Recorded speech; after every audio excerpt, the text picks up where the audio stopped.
Good evening. Welcome to Yahowah Radio. I'm here with Kirk and Dee. And ladies and gentlemen, I sent both of you an article that's gone viral in Israel, maybe the best read article today in Israel, that is a very sobering assessment of Israel's current situation vis-a-vis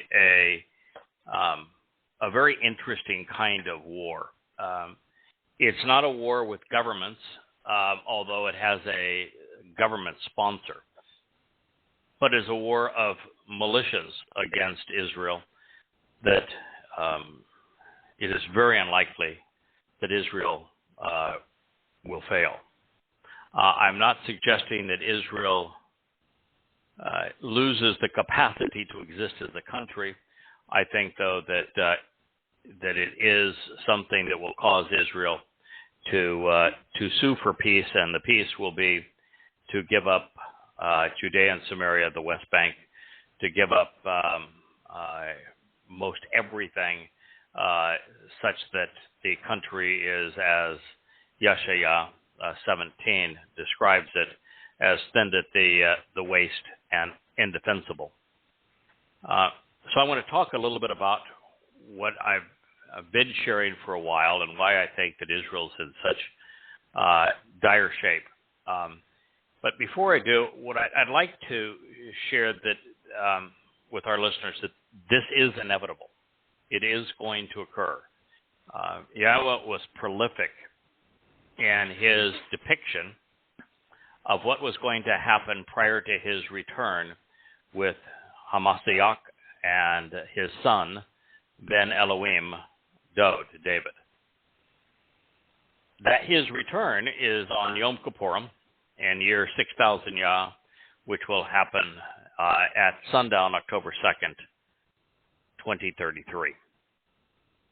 So we're on the cusp, 10 years from now, of Yahowah's return, and he said that the time of Yaakov's troubles would be exceedingly difficult for Israel. There's a good and bad side to this. The two positives are by us witnessing the inevitable and things materializing exactly as he foretold. For example, Yahowah spoke of a flood of combatants, non-armies, of militants coming into Israel, forcing a thinning of the country, to which point it was indefensible, and Yahowsha 17 and 18, and that is the scenario that Israel is facing. So the more that the prophecies that Yahowah, particularly through Yahowsha, Isaiah, provided us occur as he said they would, in the time frame he said they would, in the way he said they would, it adds additional credibility to his prophetic accounting and more credibility to his return on the timeline he has provided. The second thing is that it takes a lot to get Israelites to give up on their stubbornness and their recalcitrance and their aversion to God.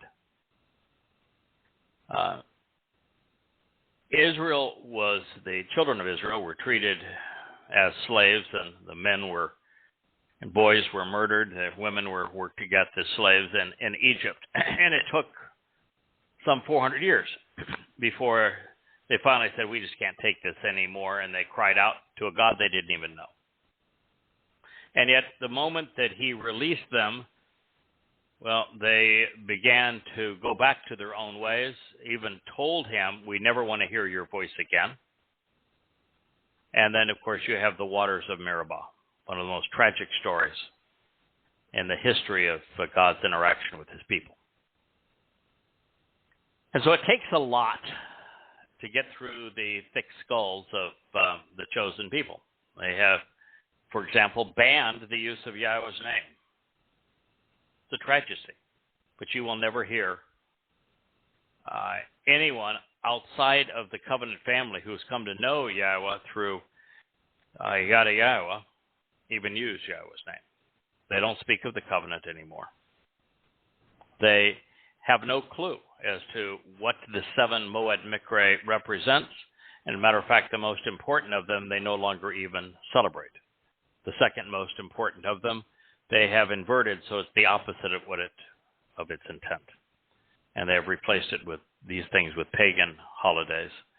And they've turned Judaism into a whole list of works-based laws that just make life entirely counterproductive.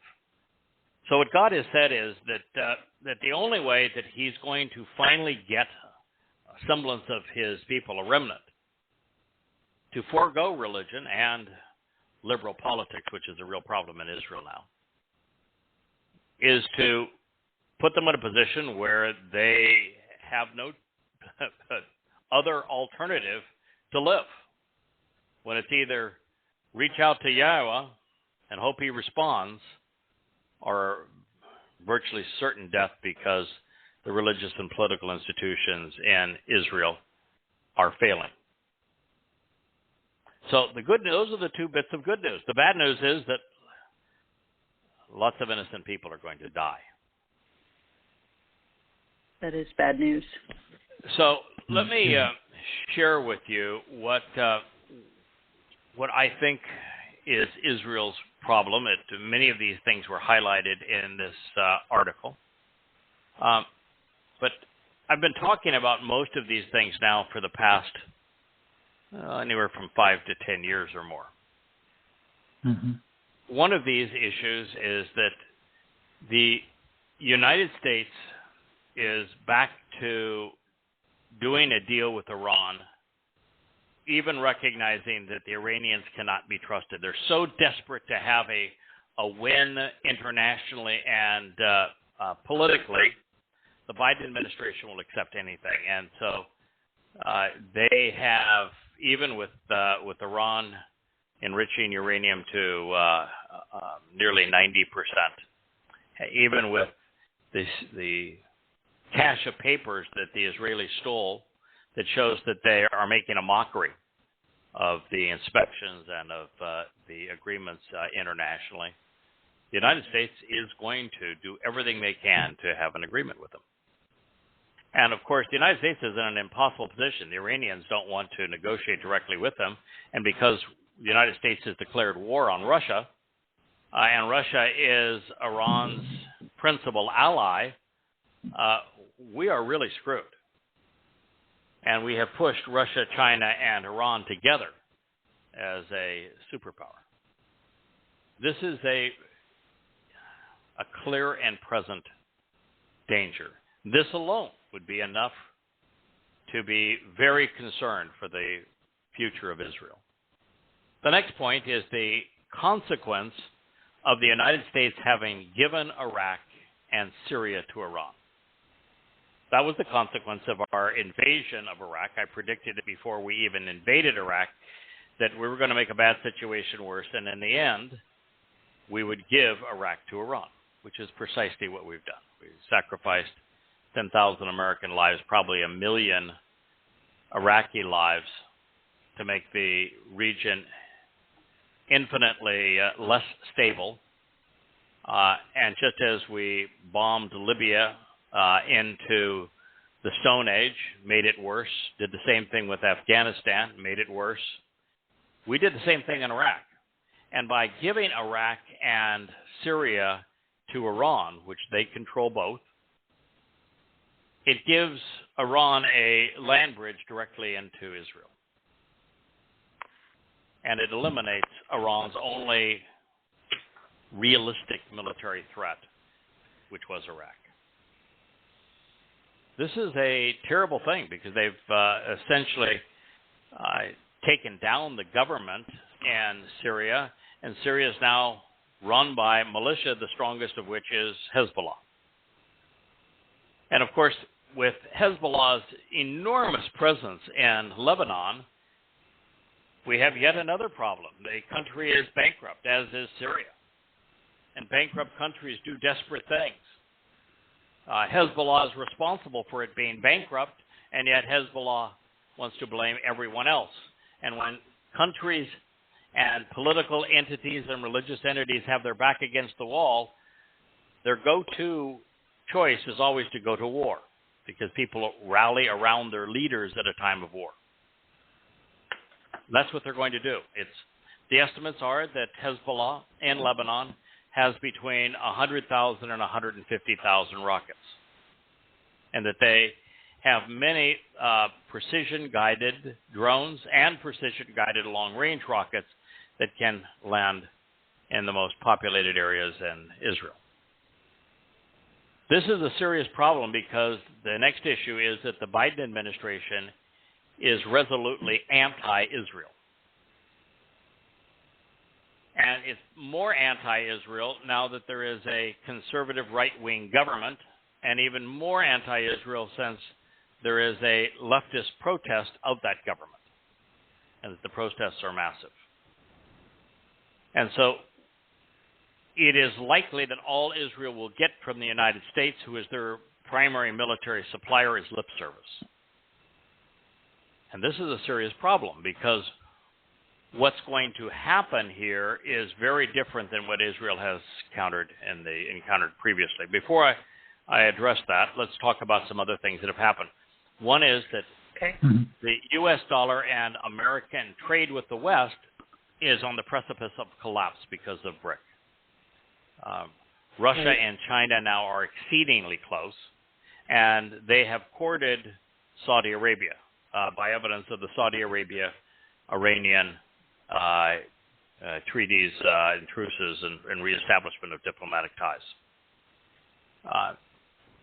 They will soon, with China being Saudi Arabia's largest trading partner, they will soon start trading in currency other than petrodollars, which will cause the U.S. currency to crash. The only reason they haven't done it yet is the United States is still China's largest market, so they will do so very deliberately at a time of their choosing. But they're maneuvering behind the scenes with Saudi Arabia recently, with Iran recently, with Russia recently, is all directed for that purpose, as well as their meetings recently with Brazil, which is part of BRIC. When China went to Russia and said, "This is our neighbor and our very good friend," it was a "screw you, America" moment.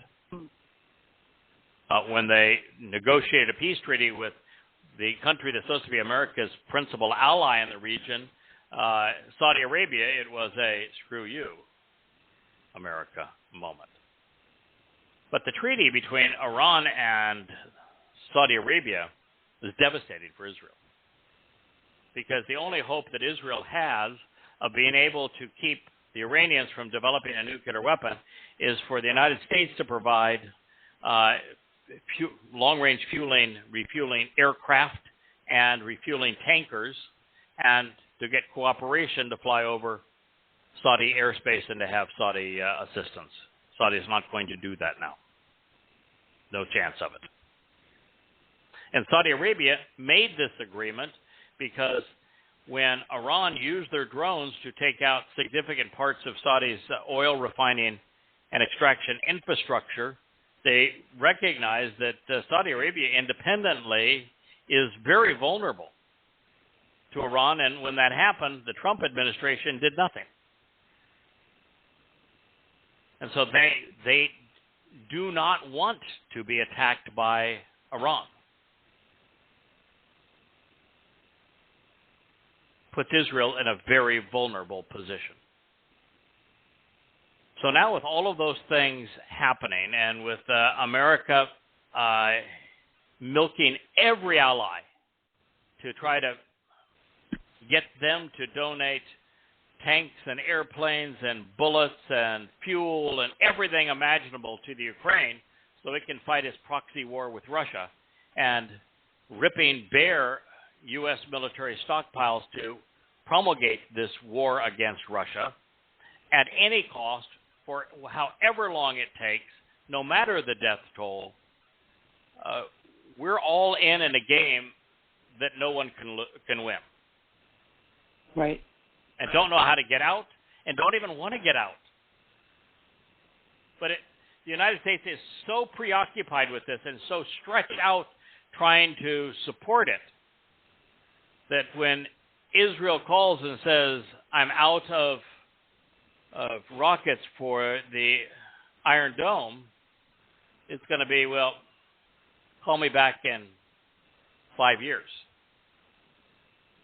We'd much rather provide that kind of thing to our proxy Ukraine. In Ukraine. So here's what is going to happen, and I can't say if it's going to happen in 3 weeks or in 3 years, but I can tell you within 3 years, it will happen.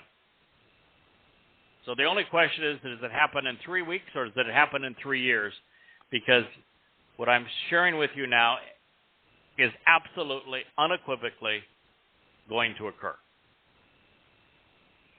Scary. It's really scary. Hezbollah and Hamas, both of which receive money, funding, rockets, and drones from Iran, are going to launch thousands of their dumbest rockets and their dumbest drones into Israel. And Israel is going to do what it does when that happens. It's going to use their Iron Dome to shoot them down so that its own citizens are not alarmed. But after 10,000 rockets, which will be a minuscule amount compared to the total they have, and their worst rockets being shot down, guess what Israel doesn't have anymore? Projectiles to shoot them down. And then Hezbollah and Hamas are going to use their longest range and most sophisticated guidance systems on missiles to launch them into heavily populated areas in Israel. And as they are doing that, the next step of this is going to be that militias. Israel's military is set up to fight armies. You can't use an F-16 to fight jihadists. You can't use Israel's Navy to fight jihadists. And so it's going to be, exactly as Yahowsha said, it's going to be a flood of jihadists that are going to come into Israel. And they're going to come in from Lebanon. They're going to come in from Jordan. They're going to come in from Syria. They're going to come in from Gaza. And Saudi Arabia this time, who stood up against that the last time because it wasn't in Saudi's best interest, isn't going to say a word this time. Al Jazeera is going to fan the flames. The justification is protecting the holy site of Al-Aqsa Mosque against Jewish incursion. That will be their rallying cry. Stupid, of course. Yeah. But with them coming in by the tens of thousands as jihadists, and Israel's not set up to deal with that. They're set up to fight. No. 2 or 3 jihadists plotting at one time, or a military attacking them, but not tens of thousands and hundreds of thousands of jihadists while its cities are in peril with constant barrage of rocket attack. And they're going to first overwhelm the settlements, which are the least defended. And once they overwhelm the settlements, and Israel has no defense for that, because tanks aren't going to work. Not going to help. F-16s, not going to help. Air superiority, not going to help. Not in this kind of war. And because it's not officially Iran that is promulgating the war, the world's going to yawn. Europe is not going to care. The United States is not going to care. China, if anything, is going to side with the Iranian militias. Right. And it is likely that Israel will be in a position where they make the decision to sue for peace, to give up the settlements, go retreat to the 1967 demarcation lines, and have put themselves in a position where they are so vulnerable it will only be a matter of time before there's a massive coordinated attack against Israel. That's the writing that's on the wall. And so it's a very scary time for Israel. And then you have the problem of the liberal Jews of the United States have become anti-Israel. They don't even want to acknowledge that they're Jewish.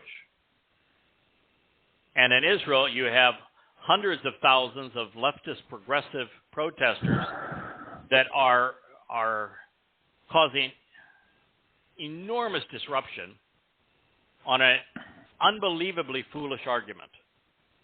Opposed to judicial reform when you don't even have a constitution. Screaming that they're pro-democracy when you don't even have a constitution.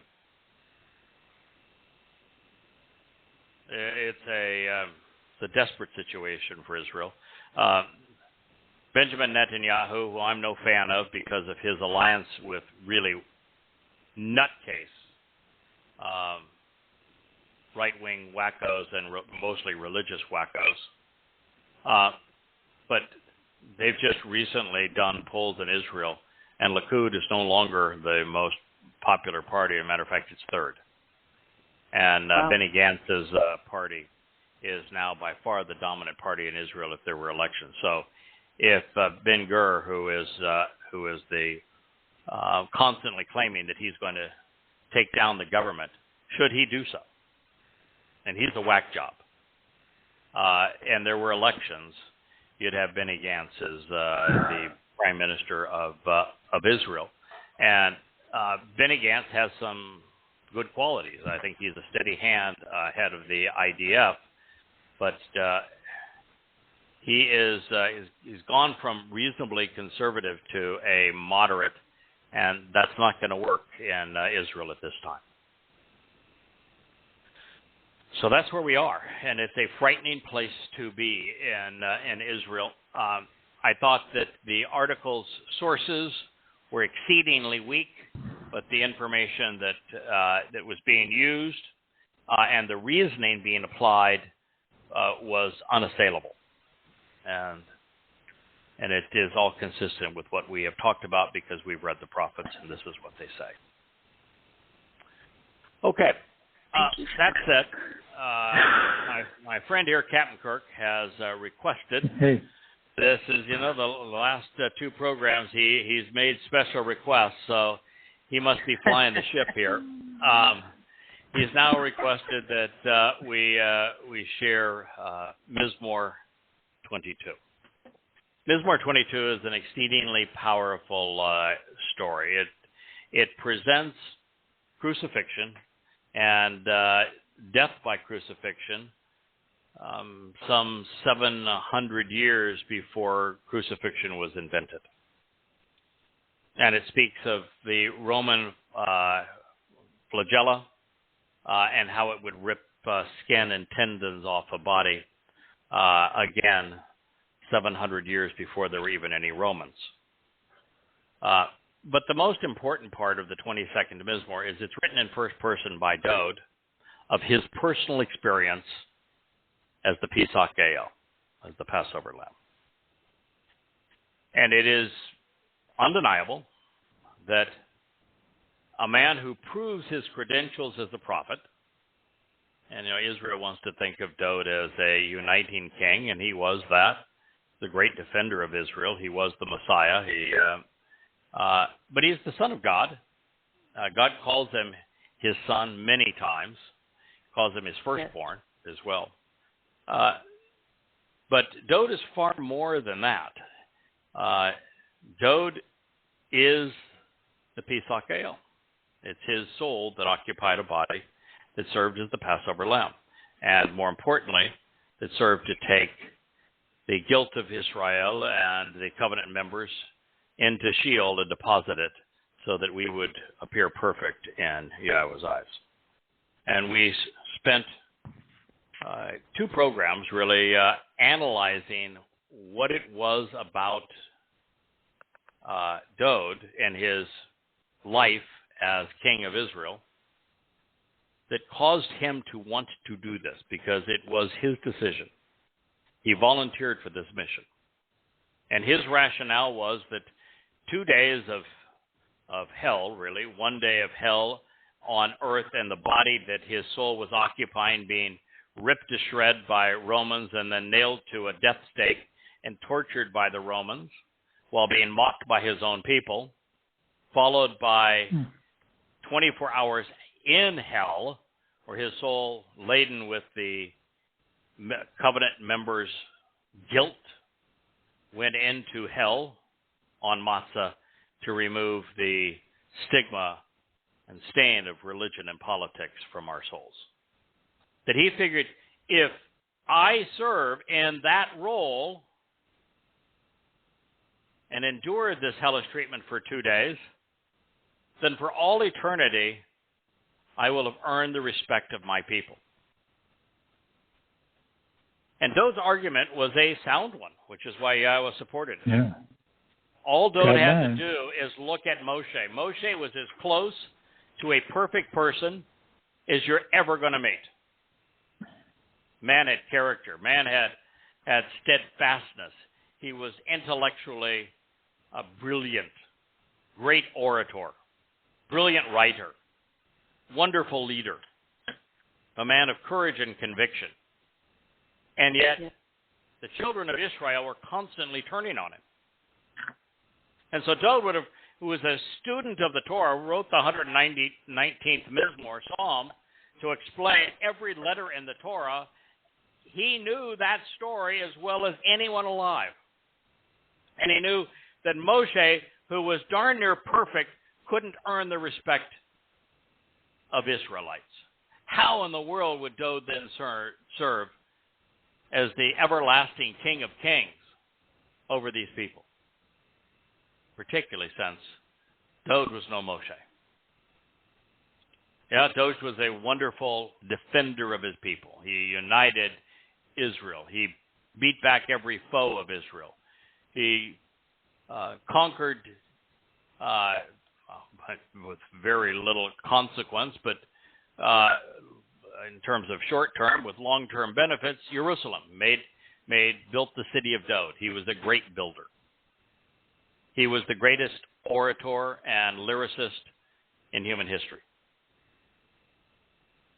Many outstanding qualities, had tremendous passion and enthusiasm for God, was always right about Yahowah. But man, he had some serious blunders in his life.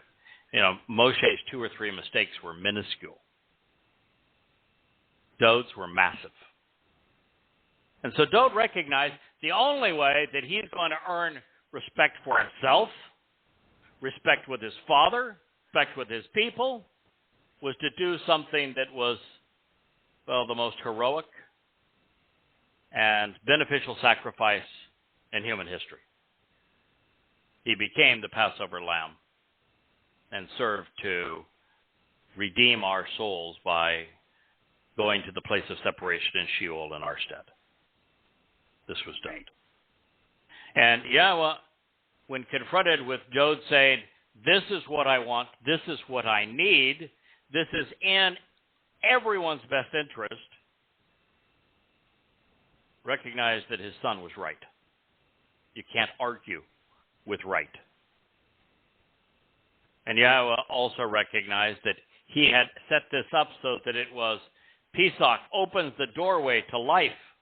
Matzah removes us from being under the control and influence of religion and politics, so that we can be born into the covenant family on Bikurim, called firstborn children. Dowd is Yahowah's firstborn. He is his Bikor. And so if it's Dowd that is fulfilling Pesach and Matzah, then Bikurim is a natural fit. If it's Yahowah's soul put in a nondescript body, he certainly can serve as the Pesach El. He can discard the body, send that soul as a avatar, as a probe into Sheol, taking our sin with us. But Yahowah's soul can't come back as the firstborn child. Dowd can. And if Dowd does it with his soul versus Yahowah's soul, it's actually a bigger sacrifice for Yahowah. It is still Yahowah providing the lamb. And Dowd earns the eternal respect of everyone that matters, of everyone who will enter eternity. He did this so we could be there. So it was one of the most brilliant decisions in all of human history. And Dowd realized it's 2 days. Okay, it's going to be bad, but it's 2 days. And if I endure those 2 days with Yahowah's help, I then have earned everyone's respect. Only one problem. His people denied him of it. Jews deliberately wrote him out of the agenda. Christians created a fictitious character, Jesus Christ, who never existed, and gave Dowd's titles, Dowd's roles, everything Dowd, they transferred onto this mythical character. And Jews, when they saw this religion take root in Judea, panicked, particularly Rabbi Akiva. And so he came up with his own Messiah, Bar Kokhba.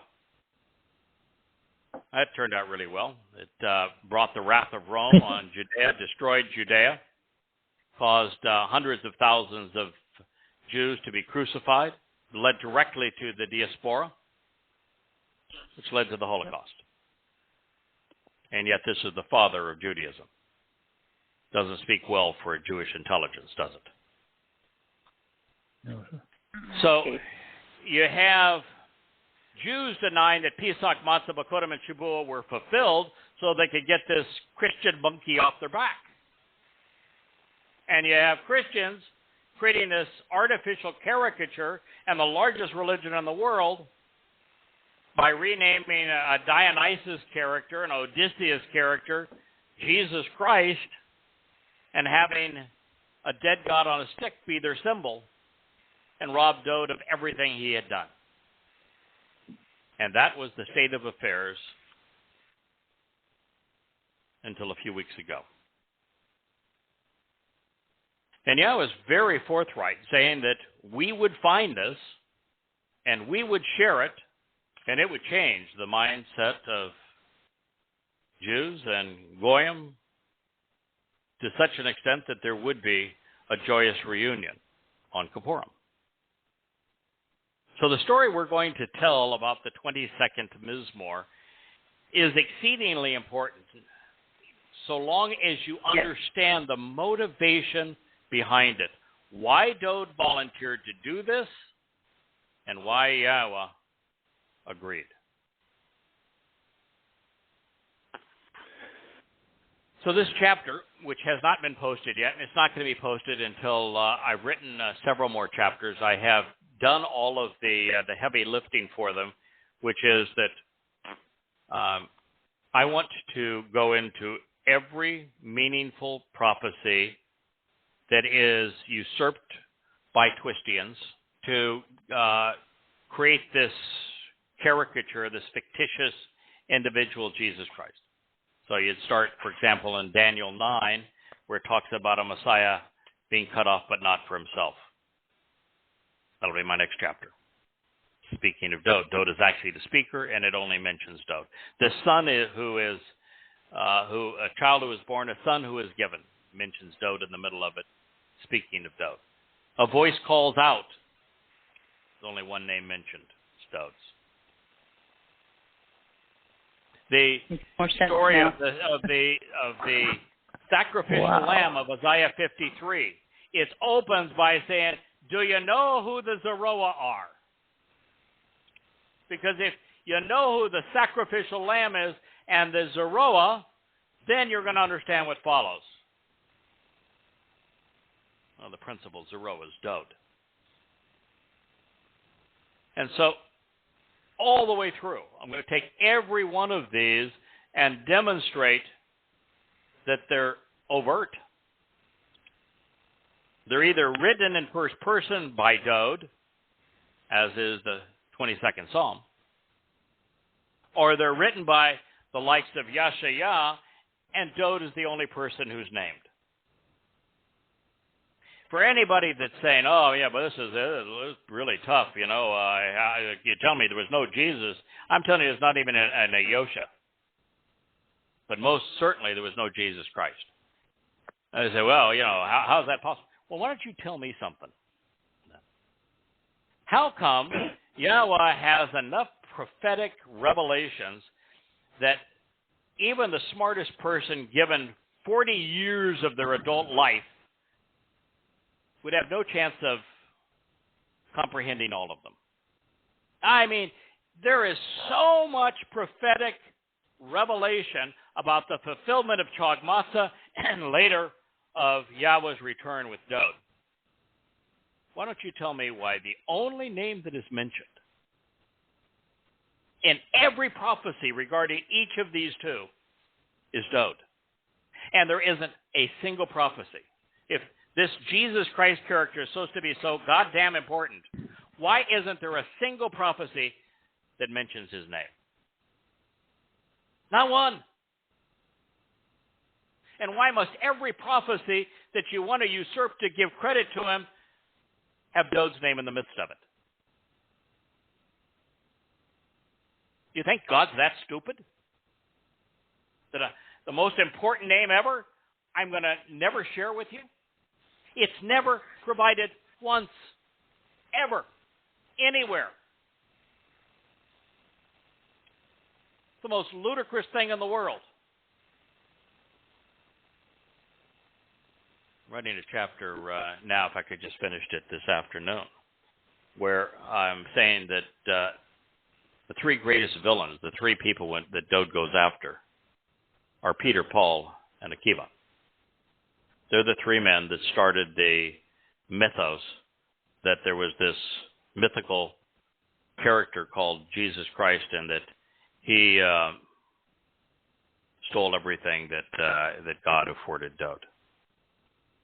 And with Peter, I go through the incredulous development of his name, and it's an eye-opening experience to read that. And then go into the speech that he gives, his first public address. And he's trying to justify Shabuah, and he gets everything wrong. I mean, he isn't even close. And then he comes up with the first person to publicly say that everything that was promised to David was given to his Jesus. There is nothing ever that has upset Yahowah more than this, that's pained Yahowah more than this, that will cause a greater consequence than this. All right, wow. So 22nd Mizmowr. It was translated probably 17 or 18 years ago. And I did it then because it was the only eyewitness of Passover's fulfillment. There is no other inspired eyewitness to Passover's fulfillment. I mean, Mizmowr 88 has some, but that's also written by Dowd. It was retranslated briefly to become the concluding chapter of the second volume of Coming Home. I'm currently writing volume 3 of Coming Home. It's entitled Dowd David. So in our quest to better understand Dowd and his relationship with Yahowah, in the intervening time, we've not only rewritten every volume of Yahowah, I think there's 25 or so on the bookshelf, plus the 3 books that I wrote prior to this. And let me share with you that based upon what we talked about at the beginning of this program, because Yahowah had me begin by writing Prophet of Doom and exposing and condemning Muhammad, the Quran, and Islam, exposing them all to be a complete and utter fraud. and then to expose and condemn Christianity in the 4 books of Questioning Paul, and then to condemn Judaism in the books entitled Babel, and then to convey Yahowah's path in his words as we have throughout Yahowah and an introduction to God. We are positioned as the most comprehensive and credible source in the world to be able to combat what Israel is about ready to endure. That's awesome. So our path here is important. We are not speaking, sharing opinions. Right. We're better informed on these subjects than anyone else in the world. In the whole world. Yeah. So needless to say, we have learned a great deal and have grown in our relationship with Yahowah over that time. And as part of this growth and understanding, we have finally come to appreciate and acknowledge that it was Dowd's desire to fulfill the Mikra. And as I shared with you last week,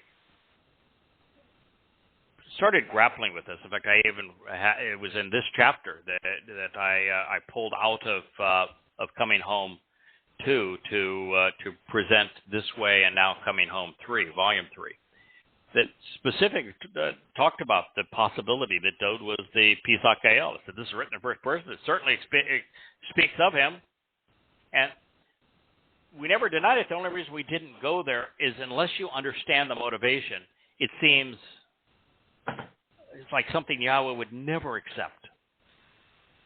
Yeah, and then once you understand Dowd's argument, you realize it was something Yahowah couldn't reject. Yep, it was just changed everything. So now, as we strive to properly present the life and lyrics of the Messiah and the Son of God, it's time to return to his eyewitness count of Pesach's fulfillment in the year 4000 Yah, 33 CE. This graphic and honest first-person account of what the Passover Lamb endured was written in his own words. Now, the dedication of Mizmowr 22 includes a unique variation of a common word, al. Al is typically translated lamb when associated with the Pesach al, but it has many other connotations. It means the door jamb, which a door will pivot open. As we're going to see here, also speaks of a leader who governs. It speaks of doorposts, speaks of a strong and healthy, vigorous individual who is devoted to protecting the flock. It was written in what appears to be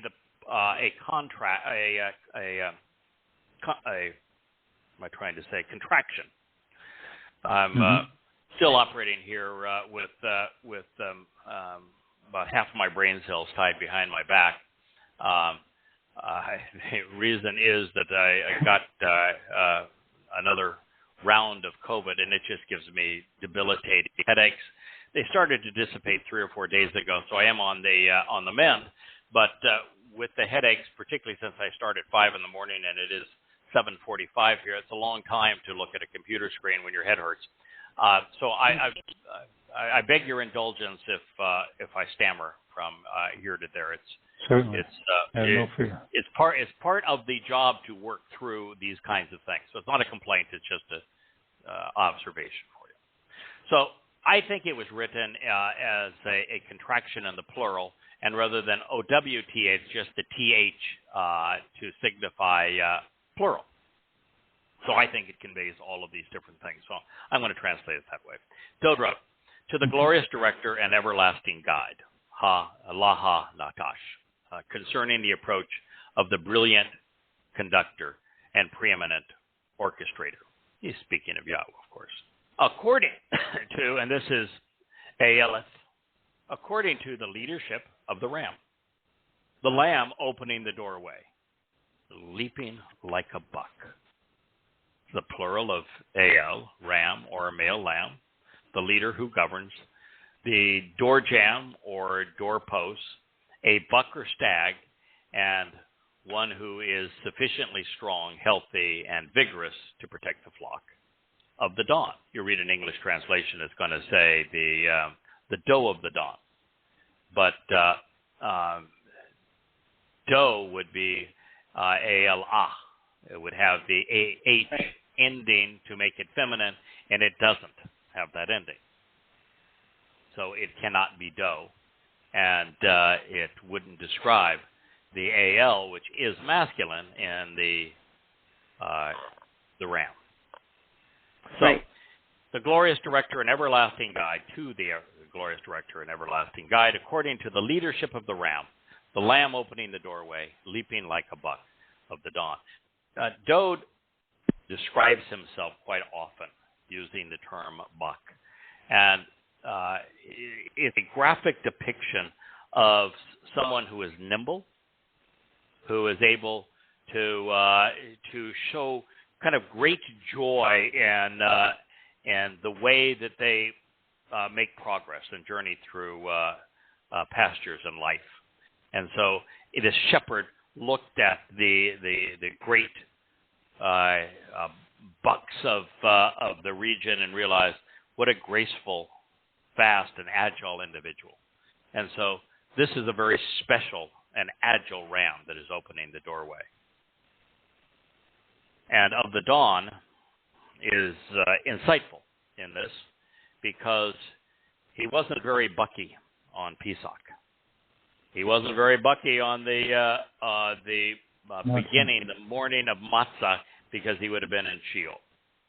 But on the morning of Bikurim, which is his time to be the Bakor of Bikurim, he is leaping like a buck. At the buck of the dawn speaking. That's the end of the ordeal. So he's actually speaking of the whole process here. He is the ram that is opening the door on Pesach. He is the leader who is protecting the sheep by taking all of our guilt with him down to Sheol and depositing there. And he is the buck who is leaping in the dawn on Bikurim when it is over. It is a song, a Mizmowr of Dowd. This is how it begins. And then there's a very, very famous line. It is written in first person for a reason, because the author, having identified himself, is speaking. Now, you would have thought, as smart as Dowd is, and Dowd, no one could say anything other than Dowd is articulate, he is smart. If Dowd was going to say, I am writing about some other dude out there, if this is the most important thing going on, A, he's going to name him, and B, he's going to call him him. He said. But he doesn't take credit for Yahowah. Yes, he doesn't. It's first person. And the only name is his own. My God, my God. Why? For what reason? For how long? And to what end? Have you in this moment forsaken me? Have you even for this finite time abandoned and relinquished me? As I mentioned, Dowd was among the most articulate and prolific prophets. He had volunteered for this mission. He knew why. Right. This question was rendered for our benefit. Absolutely. When I asked the question, why would God go to all of this trouble to have hundreds and thousands of prophecies about the fulfillment of Pesach, Matzah, Bikurim, and then his return with Dowd in the last days, only to omit this magical name, Jesus Christ, if it was so important? And why would he include Dowd's name in every one of those prophecies if it wasn't him? I didn't ask you that question because I was seeking the answer. I want you to think about it. Dowd is doing the same thing here. He says, why? Can you figure it out? And that's the key thing. for us to understand.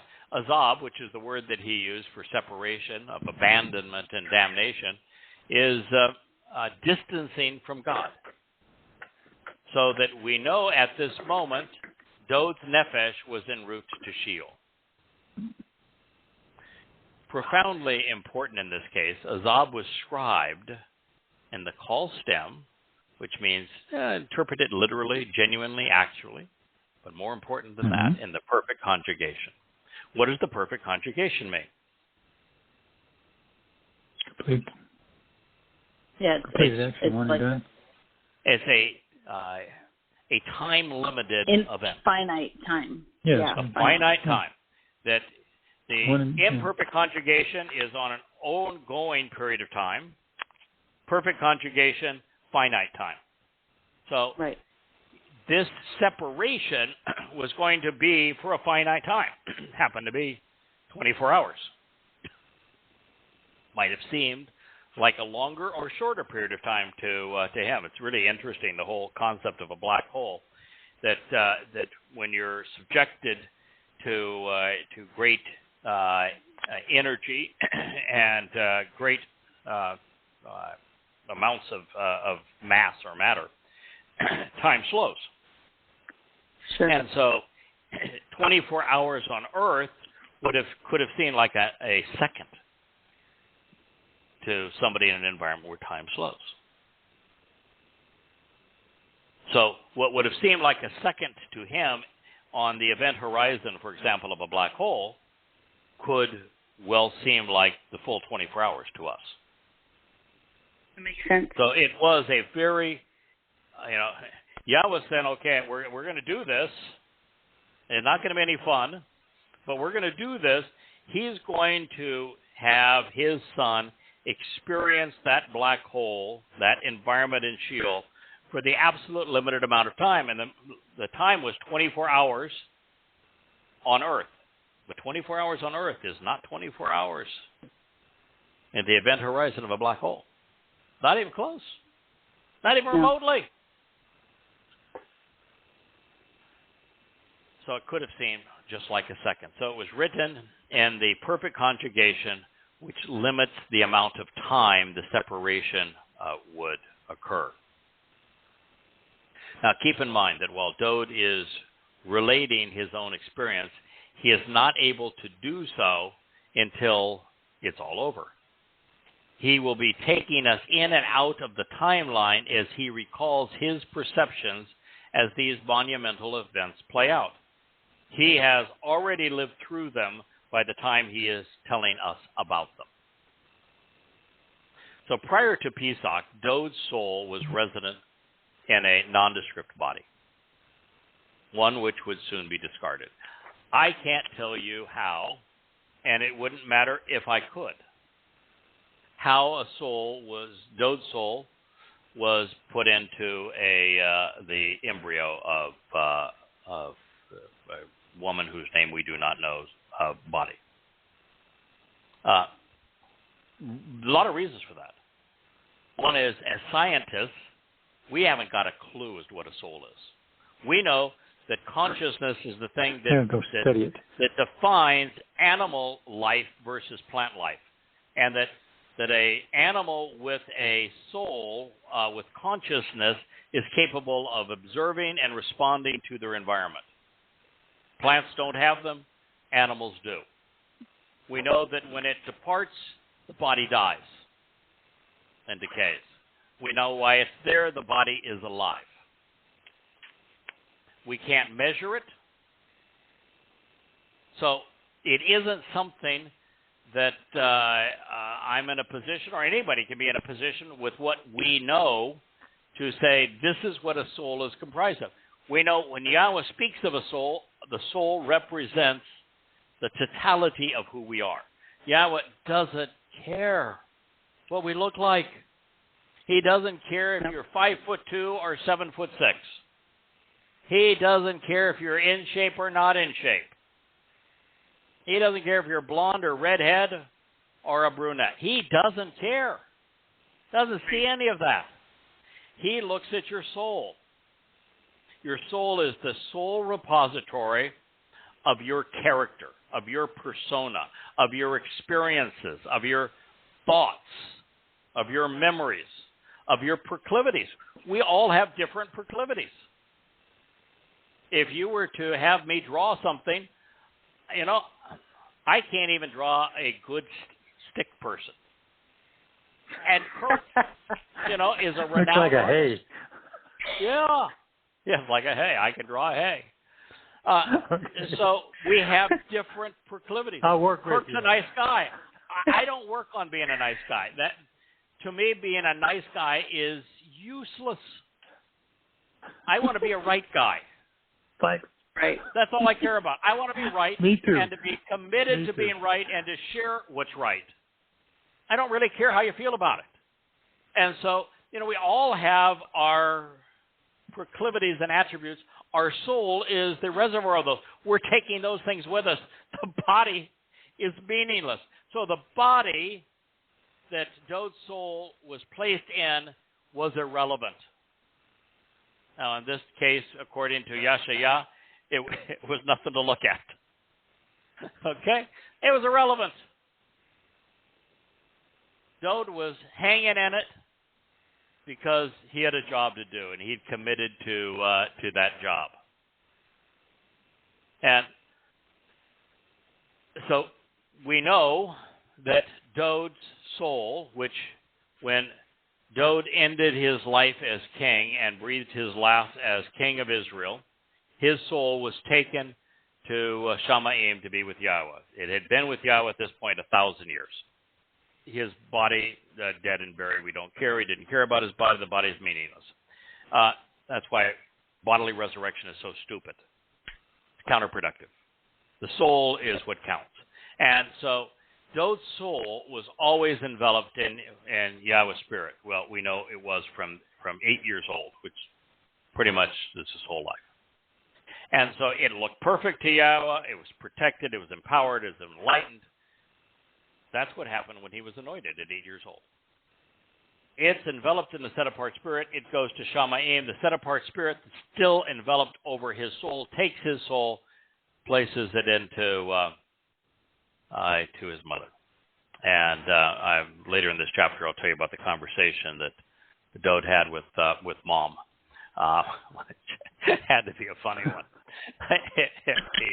He did chat with her in advance. But this is what happened. So you've got Dowd's soul in a body that was designed to be discarded.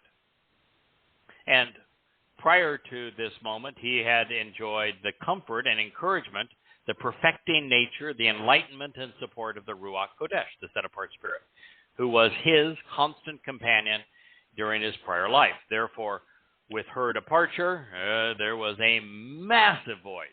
Talk about feeling naked. As for the body he was using, parting with it would be a good riddance.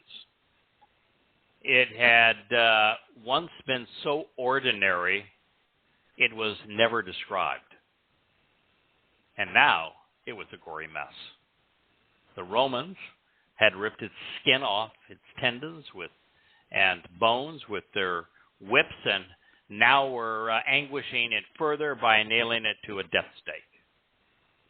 What was left of the body was nearly dead.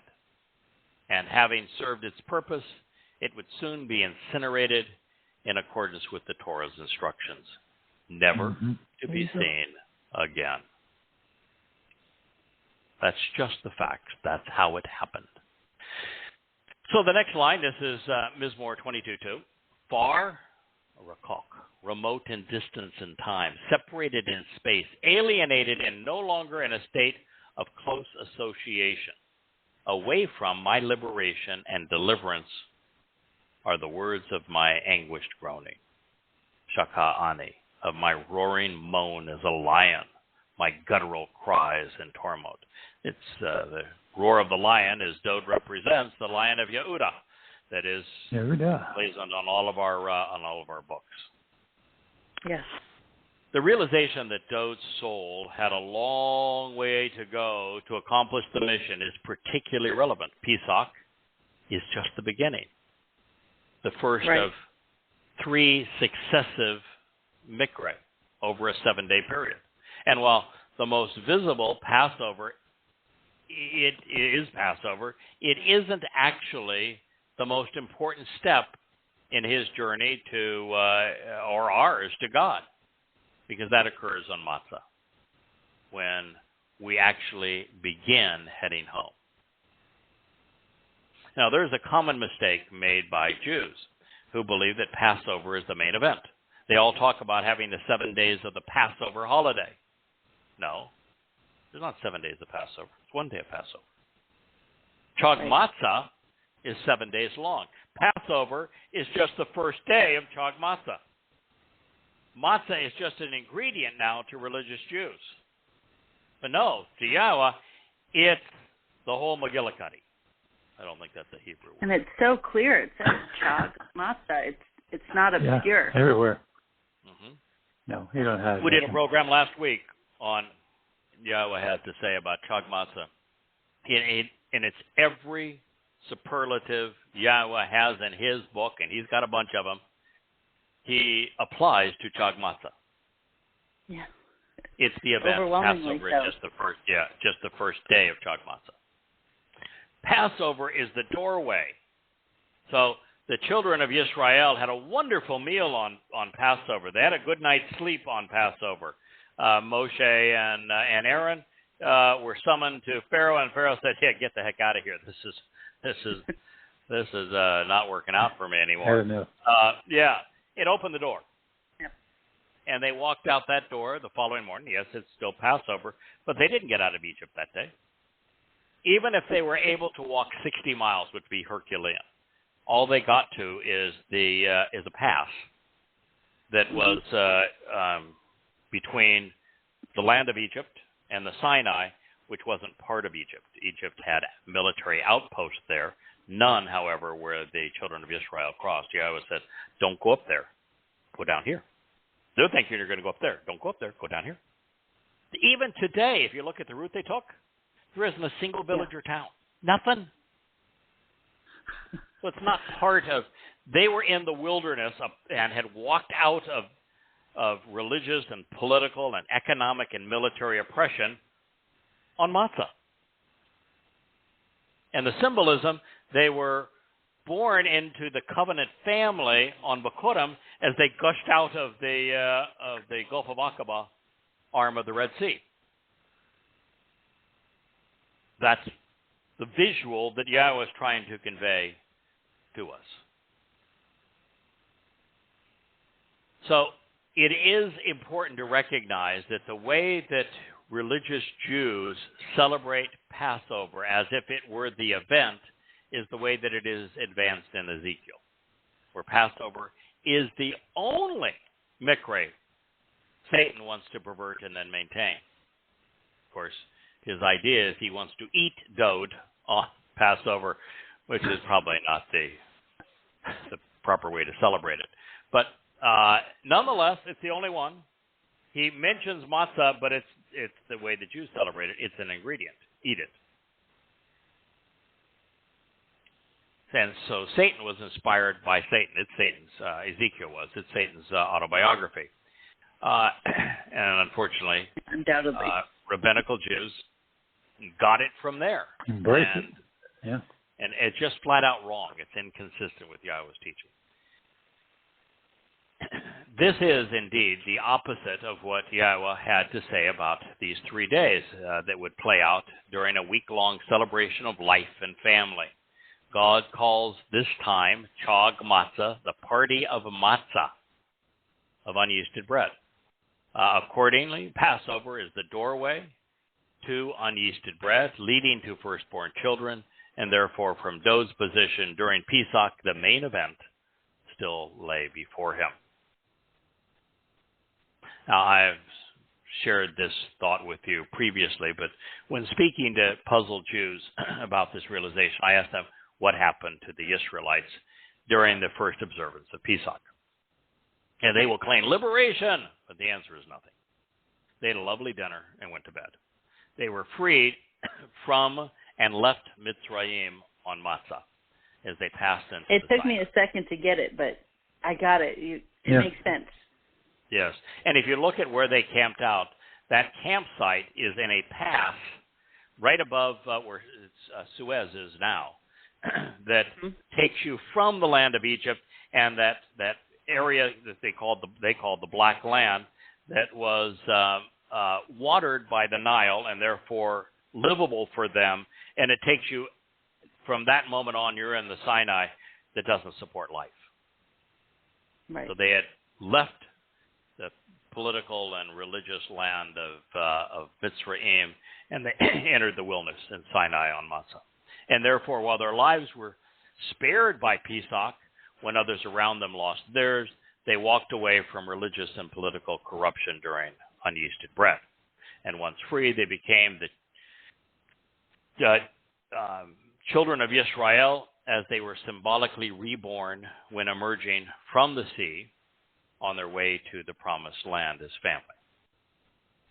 However, while Yahowah would take the Israelites out of Egypt, he was not about to remove the Egyptian influence from them without their permission, which they never offered. And so to resolve this problem, Dowd carried Israel's legacy of rebelling against Yahowah with him into Sheol, where their collective guilt, as well as that of every covenant member, would remain. Also worth noting, time would slow, as I've shared, and all but stop flowing during Matzah within the black hole of Sheol. So I can't tell you if it would have seemed like an eternity. I don't think so. I think it's the opposite way, that while time is infinite in a black hole and all other dimensions are exceedingly finite, I think that the way that the physics would work on this case is 24 hours for us would go by in a very brief period of time for him. But there'd be no reference to time where he was, in the blackness of and the swirling disorientation and the vertigo of a black hole. There'd be no reference to time. I can't even imagine the anguish of the whole thing. And Dowd is the only person, the only soul that's ever been there and come out. He continues, "My God, I am appointed." This is Kara. Kara is the basis of Mikra. "I am appointed to call out and continually proclaim the summons, to make the invitation known. But this day you do not answer. So by night there is no relief for me, no expectation of rest or silence." So Dowd is announcing that he was here to fulfill the Mikra. That's why he has Kara. Kara means all those things that I've just shared with you. He said, "I am mentioned and named when reading and reciting the offers to meet and to be welcomed." It was written in the call imperfect, ongoing, literal, first person, singular. So he's saying, I represent the Mikra. I am announcing the Mikra. I read and recite during the Mikra. I'm proclaiming an invitation and trying to make these invitations known, issuing even a summons for you to attend and meet. And he wanted this to occur so that his sacrifice wouldn't be in vain. You can make the most noble sacrifice in the world, and if nobody knows about it, it doesn't do anybody any good. So I think it's safe to say that Yahowah Yahowah's intended response to Pesach and Matzah was to deploy his soul. I think that literally was God's intent. Mm-hmm. And you might say, wait a minute, why wouldn't God get his intent? Didn't he plan everything from the beginning? No, he didn't. Pretty well. He didn't plan for his children to rebel against him. He didn't plan out the waters of Meribah. He didn't plan out the birth of Islam or the birth of Christianity or Judaism. These are things that happened. God intervenes at very specific moments to fulfill his plan, but even then, he always intervenes with a select human. In this case, the select human was Dowd. And in this case, Dowd convinced Yahowah that it was best if he serve as the lamb and fulfill matzah so that he could be the firstborn of Bikurim because of what it would do for everyone in the covenant family throughout eternity. And so God wants to be pleasantly surprised. That's the whole nature of a relationship. Boy, if you're living your day and every day is like Groundhog Day, that Bill Murray movie, that would not be fun. If you knew what was going to happen in advance of everything that happened, exactly the way it was going to play out, oh my God, would it be dreary. And so that's the beauty of relationships, is we don't know how they're going to play out. That's the joy of being in one. And so this is something that I think Yahowah intended for his soul to serve as the Pesach El, and Dowd convinced him that it should be his for all the reasons we've discussed. This way, he would have been able to endure the consequence and the penalty of our guilt. And while he would have prevailed if Yahowah had taken this approach, it would have been super awkward come Bikurim, because Yahowah's nephesh was not his son. More importantly, God had fulfilled Passover and unyeasted bread, doing so alone, then he would have acted out of character, because there's no other examples other than creation of God acting alone. And even in creation, I really like that. He speaks of we. I really like that. Yeah, so the most momentous occasion isn't the liberation of the children of Yisrael from Mitzrayim, although it is, it makes it, number one on the list that Yahowah etched in stone, and it brought us the Torah, and it's where the Moed Mikre were introduced. It's really important, and God found the only guy that he could work with. Moshe was it. There's no other person that had the experiences that Moshe had and the character of Moshe had. That's why God was so insistent. Let's go do this. Moshe, I really want you to do this. I'll be with you. Don't worry about the fact that you don't think you can speak really well. I invented your tongue. I'm really capable of giving you what you need. He was the only person on the planet who could do what God wanted done, and God was not going to do it alone. He always works with people. So something even more important than the Exodus is the fulfillment of the Moed Mikre. Pesach, Matzah, Bikurim, Shavua, Teruah, Kippurim, and Sukkah. Why would God break character and do those things alone when he does everything else with a select individual? Why is God on record saying, I'm going to come back on Kippurim and I'm bringing Dowd with me, and the reason I'm bringing Dowd with me is he's going to anoint the mercy seat of the Ark of the Covenant so we can reconcile the relationship in accordance with the Torah? God could have done it on his own. No, he couldn't, because it would be out of character. God does never acts out of character.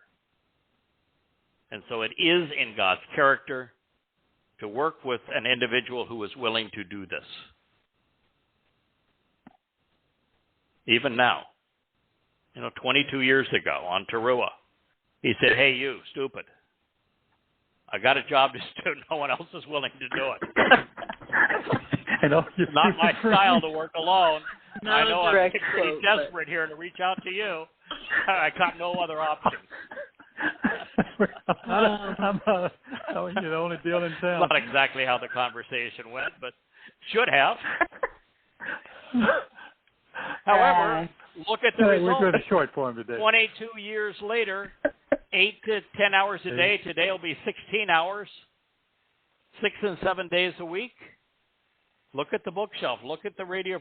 Look what Yahowah got. Turned out pretty darn good. Yep. Yeah, he is not stupid. He picks people that can actually do what needs to be done. Yep. And the fact that we're not perfect at doing it gives him, just like Moshe, it gives him the opportunity to contribute what we need to be victorious, yes, to prevail.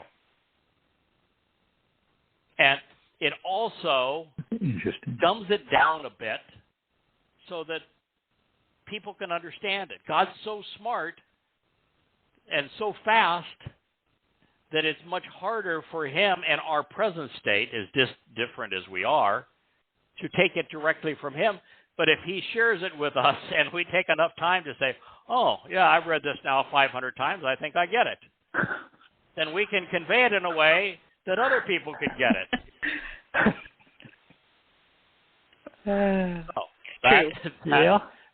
It's pretty just good. the way it works. That's why God told the Israelites when they said, we don't want to hear from you anymore. He says, I agree.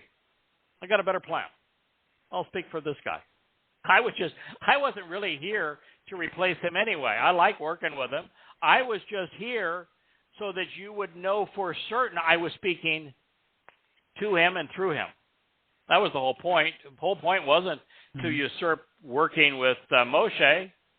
It was to demonstrate to the children of Israel in an unquestionable manner that I'm working with this guy. You ought to trust what he's saying because I'm working with him. Now, in this particular case with the idiot Goy that he found 22 years ago, he must have 200 to 300 prophecies about this Goy. He's told his people every which way, I'm working with a Goy. My last witness, I think it's because it's unbelievable to them. He's going to be a Goy. I'm going to tell you, he's a Goy because none of you were willing to do the job. But I'm going to empower him. I'm going to give him 7 spirits to get this job done. But we're going to get this job done. But he's not shy about telling you, this is who I'm working with. He was working with Dowd. It made absolute perfect sense. And it is particularly right as it comes to Bakurim. So this time, Yahowah facilitated Dowd's desire by not responding to withdraw him. He would do so, but not until the conclusion of Matzah. Otherwise, he would have circumvented the whole purpose. The full day and night of separation would not only isolate Dowd's soul, but during this time, there would be no communication between father and son. Now, in their case, that had not occurred for over 1,000 years. For 1,000 years, they had communicated rather consistently. It is interesting to note there is no noise whatsoever in space. You know, you always see this Star Wars, Star Trek, and the rocket goes, they go zoom, and all these great sounds and orchestra and all that. There's no sound in space because there's no medium to convey sound waves. But in the event horizon of a black hole, and in a black hole, the medium is really, really thick. Sound would be deafening.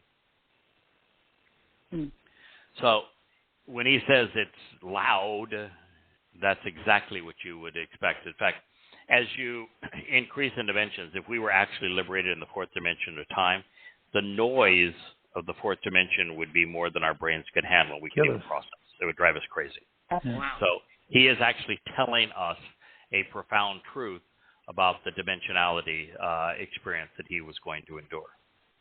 So within the extreme density of a black hole, the noise would have been oppressive as the fabric of the material realm is ripped apart, pulverized.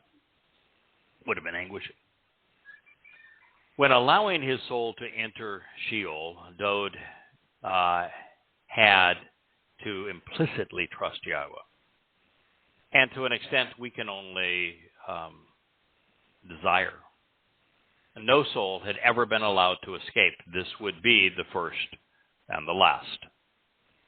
And there is no better news, because when Dowd carried his people's guilt with him into Sheol, leaving it there, our souls were unleavened. The pervasive fungus of religion and politics was forever expunged. So in this way, the covenant's children are perfected. And guess what? He took that stuff that he did that wasn't so good, like the way that he failed to respond when his his firstborn raped his daughter, or the way that he failed to respond appropriately when Absalom then killed his firstborn for doing so, or that Absalom, because Dowd didn't respond correctly, led that insurrection. The reason Dowd pined over Absalom, as opposed to saying, you know, what you did, you deserve to die here, you really made a bad call, is that Dowd realized that it was his own mistakes that led him to do that. And so I'm quite certain that Dowd said, cutting a deal with Yahowah, as close as they were, he said, yeah, if I do this, not if, you're going to let me do this because it's the right thing to do, but I'm taking Absalom's sin with me. Wow. What a father. Huge motivation for a father. Huge. Yeah. And there's no way that Dowd, knowing his personality, would have not asked for it, nor any chance that Yahowah wouldn't have given it to him. And I can guarantee you, one of the things he took with him is to say, you know, I'm really, I've made some mistakes, and one was the Bathsheba mistake. I want to take the guilt of that. When Dowd was given three choices of how he could absolve a problem, and he picked the worst one, and thousands of Israelites died.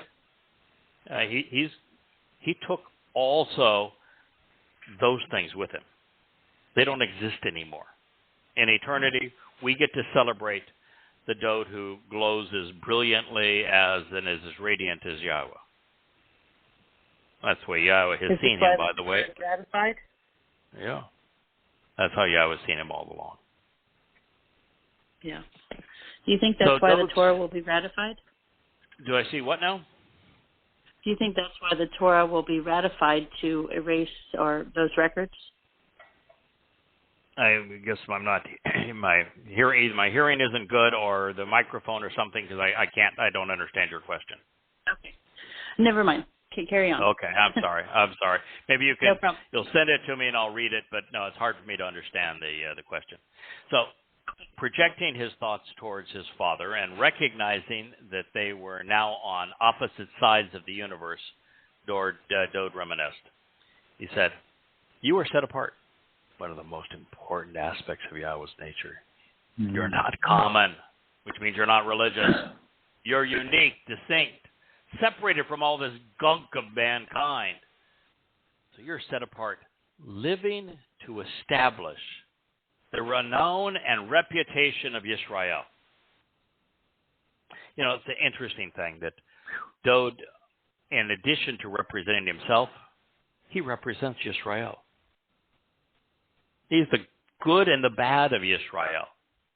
And by having the foremost of Yisrael man up and do this, you have Yisrael finally taking responsibility. And you have Yahowah saying, or Dowd saying of Yahowah, your prime objective, you live to uplift the renown and the reputation of Yisrael. He wants his children to be deserving. He wants his children to be respected. He wants to be proud of his children. And I can guarantee he's proud of Dowd. And he will be proud of those children who accept him as their Messiah, their King and Savior. Now, Yahowah does not want to be worshipped or obey, but instead, he lives to reestablish the reputation of his people, Yisrael. That's an amazing insight into his character and purpose. This remains and always will be the prime objective. Even before we realized that this was Dowd who was fulfilling Chag Matzah, this statement was devastating for Christianity because it means that the Passover Lamb was not enduring the sacrifice on behalf of a Gentile church or on behalf of Christians. This son knew what he was talking about in this regard. In you, our fathers relied. They trusted, and you continually rescued them. The promise is, because of my fulfillment of Pesach and Matzah, those who trust you in this regard will be saved. They're going to be brought away from danger to a safe place. They're going to be delivered even during this impending time of Yaakov's trouble. Several weeks ago, we had a Q&A period, and there were several questions about what can I do to prepare for what's coming, this economic collapse and wars and the like. Well, this is the answer. Trust Yahowah.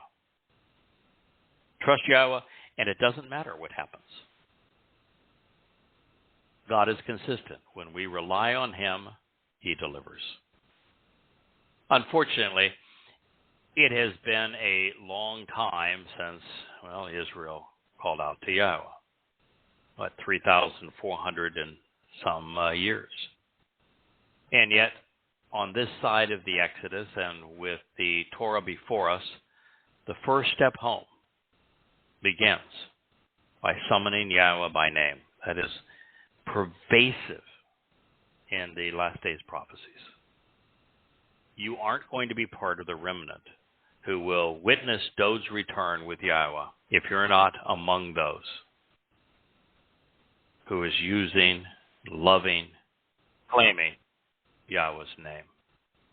This, however, was not an accident or an academic exercise for the Messiah. He was going to be imprisoned within the most extreme manifestation of Mitzrayim, the crucibles of religious and political oppression, militant and conspiratorial subjugation.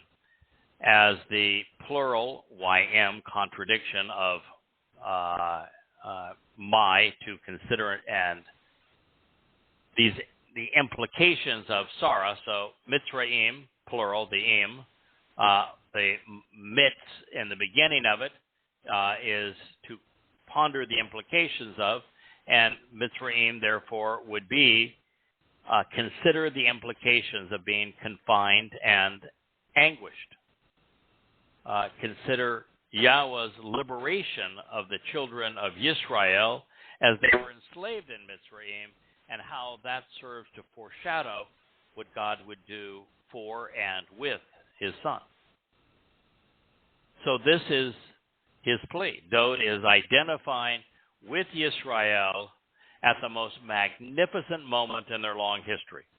To you they cried out for help. That last time that happened was in Mitzrayim. We've just heard the 5-second warning, which means we will continue to record. We're no longer broadcasting on this particular episode, but since a huge percentage of our listeners call in and listen, those who have called in can still hear what we have to say. The chat room is still operative, and it also is important to know that some 95% or more of the listens to this program occur via the archives, which are placed in many different locations throughout the web. You can find those archives by going to yahowah.com and then clicking on the community, and you'll find a number of places where they are posted. And I think also they're posted new programs on the social media accounts with Twitter and Facebook and the like. So Dowd is saying, to you they cried out for help and they were delivered. The last time the children of Israel cried out for help was in Mitzrayim. He's equating the Exodus and Yahowah removing his people, liberating them from being enslaved by a religious and political and militant human institution, to what he was doing through Pesach and Matzah. That it is exactly the same thing. And this is such an essential understanding that Dowd is teaching us here to understand what Pesach, Matzah, and Bikurim represent. They were initially presented in conjunction with being liberated from being enslaved by religious and political institutions in Egypt. That is where the extension of the doorway to life was opened. They were freed from that, walked away from it, and then were born into the covenant on Bikurim, into their journey towards the Promised Land as they crossed the Gulf of Aqaba. And now Dowd is going to relive that as an individual representing Israel, where he is going to open that doorway to life.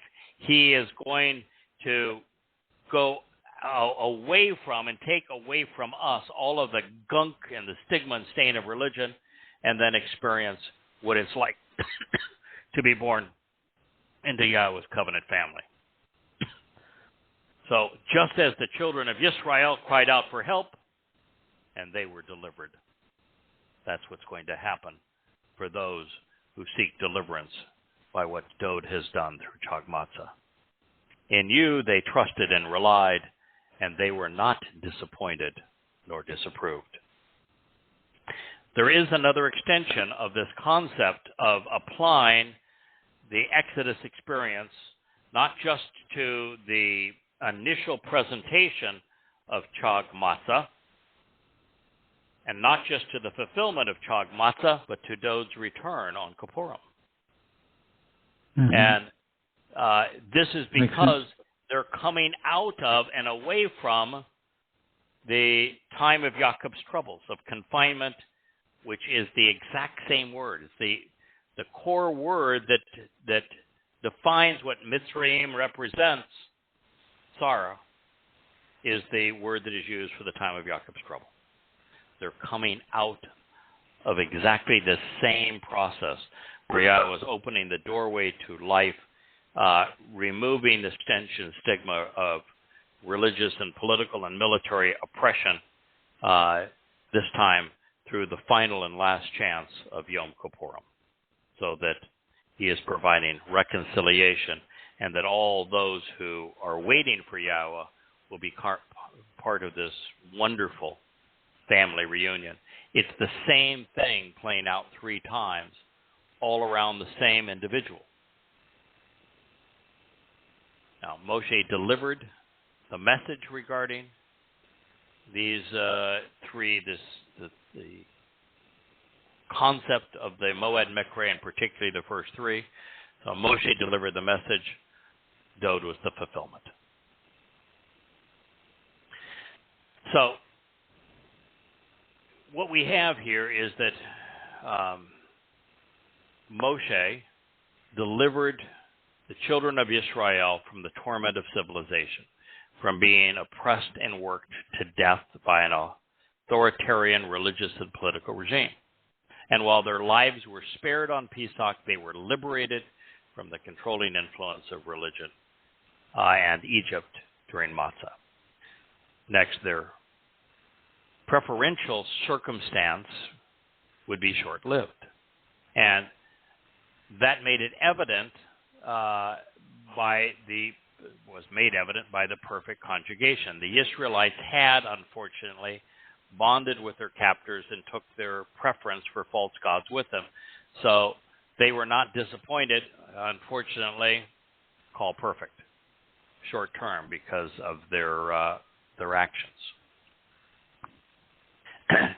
In that these are Dowd's thoughts as he was completing his service as the Pesach El. Each word should be understood in the context of Passover. The Moed was and remains the doorway through which we can escape the deadly consequence of religious and political corruption. On the other side is the Promised Land. Passover is the portal to a new life, one that is perfect and eternal. Those allowed to pass through it en route to unyeasted bread are never disappointed. Now, Dowd volunteered. Yahweh allowed for his son's soul to be separated and suffer in our stead. God enabled the process. While we do not fully understand the mechanics of how he was able to carry our guilt with him and deposit it in Sheol, not our responsibility to understand that. That's what occurred. And we do not need to know how it happened to appreciate why it occurred, or even how to benefit from it. You know, I fly airplanes. I don't need to know how to create the proper metallurgy for the leading edge of a wing to benefit from the fact that that wing will produce lift and I can fly that airplane. So it is common to us to benefit from things that we don't fully understand so long as we understand how to operate them. So since this was written by Dowd to describe what he endured on our behalf, let's acknowledge something that is vitally important. By misappropriating the promises and accolades Yahowah afforded him and transferring them to Jesus Christ, Christians do father and son, as well as Yisrael, a grave injustice. God is made out to be a liar. We lose sight of Dowd's heroics, and we devalue all that Yah sought to accomplish through his beloved Son. This psalm exists to explain how, why, when, and by and for whom the Passover sacrifice was made manifest. So let's be clear. This was tremendously painful. Mizmowr, Psalm 22, goes on to detail the most torturous elements of Dowd's suffering. It was, as we know, at the end of a very long day, and he had been through the pretense of a trial, spit upon, beaten, and whipped by the Romans. Yahowah's Spirit, who had been with him since he was 8 years old, 1,000 years earlier, no longer protecting him. The body that God's Ruach and his Nefesh had occupied had suffered and bled beyond our comprehension. Inhumanely designed Roman flagella ripped away the soft tissues from his vulnerable back and legs. Then the beast nailed what was left of the lamb to a post and beam to die an excruciating and humiliating death. And this is the last passage I'll read this evening, and we'll let Dee speak of this little critter, because she is an expert on the Torah. I am but a crimson grub. Torah, a bloodied worm and scarlet pulp. No longer extant or present as a person. Rebuked and taunted, insulted and dishonored by humankind, and disrespected and demeaned by the family. If you are Jewish and this doesn't bring you to tears, shame on you. But I am a crimson grub. That's how bad the body that he was occupying appeared. This notion that there was a bodily resurrection, oh my God, all Dowd wanted is get me the hell out of here. It looked like a crimson grub. He was no longer extant or present as a person. All he had was his nefesh soul. And worse, he had been rebuked and taunted, insulted, and dishonored. This is the King of Kings. This is the Son of God. This is the Messiah. This is his chosen one. And he was rebuked, taunted, insulted, and dishonored by humankind. And worse, he was disrespected and demeaned by his own family, Israelites. Mizmowr, Psalm 22:6. You know a thing or two about this little critter, this crimson grub. I do. Was really quite an insight to use that in this description. Yeah. Yeah, it was directly correlating that Dowd is acting as a kinsman redeemer. He was the bloodied worm that took on all of Jacob's stain, the stain of the blood. And this worm, it's a female worm. The males die after mating. They burrow into this oak tree, and they lay their eggs inside their own shell. They're a very insular community. By the way, let me deal with female for a moment, because people have a tough time. Why would he use female? The ending is female. It's Right. interesting that throughout this prophecy, when Dowd speaks in first person, and there's a first person verb, the first person verb is always first person singular neuter, either masculine or feminine. And the reason for that, the only part of Dowd that was experiencing this was the nephesh soul. And nephesh is a feminine noun in Hebrew. So he's referring to every bit of this experience from the perspective of his soul. So it's appropriate to have the crimson grub be feminine. Wow. Very good. Yes. It is. Plus, very this good. is quite a mom, too. She's not your ordinary, it's not the ordinary reproduction process. Not at No. all. Yeah, so after she lays her eggs inside of this shell that she makes for herself, when the babies hatch, they eat their own mother alive. And it is her essence. Just like we eat the Passover Lamb. Yes. Mm-hmm. And she stains them as she's dying, so this red dye occurs through this process. Otherwise, there would be no red on the nymphs. And when they emerge from her shell, the tree appears to weep with blood. It's quite pronounced, actually. And this particular nymph is indigenous to the Sinai Peninsula, and or not Sinai Peninsula, but Sinai area and northern Israel. It was harvested after 3 days. After the nymphs emerged, the shell would dry out and it would turn white as snow. And if it was not harvested within 3 days, it would disappear. It would crumble into dust or be washed away by the rain or wind. And this is a 3-day event. Yes, it's a 3-day window. You have to get there, and it has to be hand selected. It's quite labor intensive. And the metaphor of Yaakov becoming white as snow is literally explained to this metaphor. What's really disturbing, and something you touched on in your chapter, was that this dye was used. They had to pound this shell in a pestle, mortar, and they would release this red stain, and they would dye. The Romans would dye their clothes with it. And they were infamous They're famous for this for color. it. I mean, the Roman legions are famous for the red. It came from this crimson growth. Well, you wrote about this in your chapter, but also Easter eggs came from dyeing with cochineal. So they originally stained eggs in honor of this pagan holiday to reference this body of Jesus covered in blood, symbolic of blood. It's a horrifying tradition, and it's actually where we get the term deviled eggs to this day.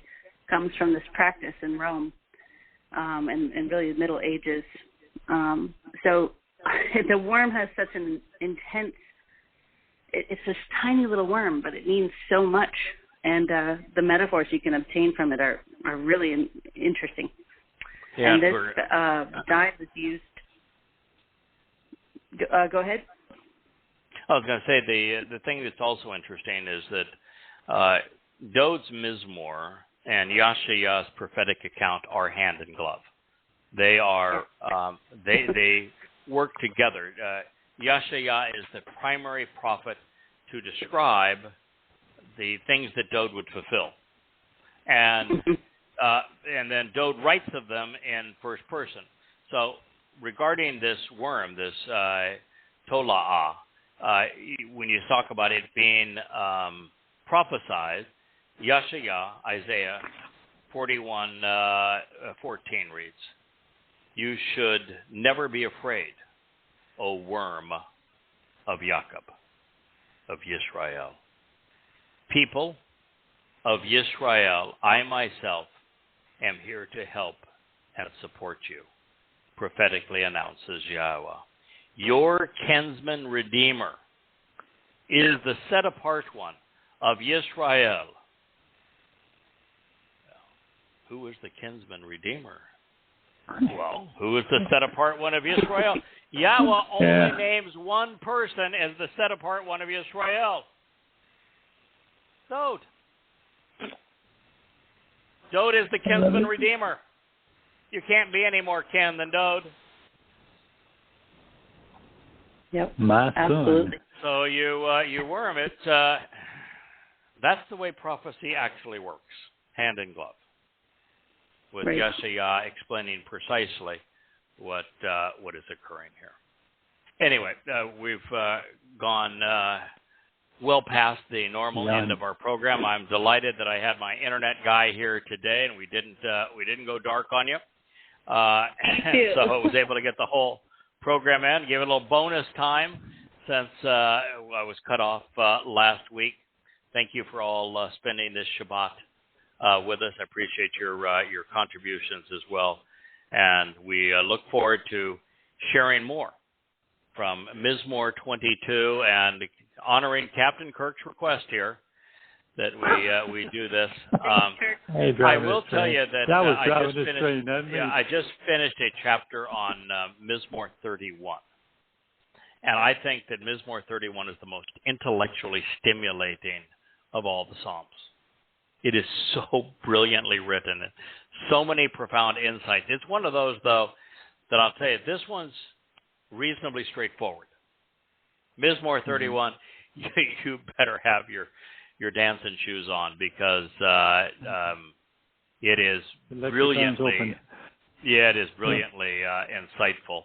But you have to salah a lot, pause and think about this is what's here. So when we finish this, we'll go into that one and see what Dowd has to say, because it's also on this exact same theme, and it's just repeated over and over and over again that Dowd is the Pesach El.